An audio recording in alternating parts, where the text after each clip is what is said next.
नमस्कार जय जगन्नाथ आपण समस्त को वेलकम करछि मोर आ गोटे ब्लॉग रे। आज घटिछि द्वारसणी घाटी रे आ गोटे बड़ एक्सीडेंट घटिछि बस रो दुर्घटना। बस टी मुर्शिदाबाद मिस्त्री मान को नै जे जाउतला वेस्ट बेंगल आडको जहा कि घाटी रे एक्सीडेंट हेछि। अवश्य मां द्वारसणी को कृपारु केही मृताहत होई नाहंती किंतु अनेक जन आहत होइछंती। प्रथमे आहत मानकु न्याय दैतला बांगीरीपोशी हॉस्पिटल एवं हॉस्पिटल किछि जन रेफर करा गला बारिपदा हॉस्पिटल को। से जहा भी समस्तंकर स्वास्थ्य रे उन्नति आसार खबर आसुछि किंतु ए दुर्घटना प्रथम थर नुहे। किछि दिन तळे गोटे प्याज गाड़ी मध्ये एक्सीडेंट हेतिला जोउथिरे जीवंता जळि जेथिले ड्राइवर जनक।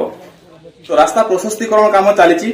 आशा करिबा आसंता दिन रे शीघ्र रास्ता भल भाव शेष हो जाऊ आ दुर्घटना कमी जाऊ। रक्तमुखा होई उठी द्वारसणी घाटी आउ एई रक्तमुखा आ बेसी दिन जेमति न रुहे समस्त भल भाव जीवासवा करि पारंती मां द्वारसणी पाखरे एतिकी ही प्रार्थना। पुणी देखा आ गोटे वीडियो रे। जय जगन्नाथ।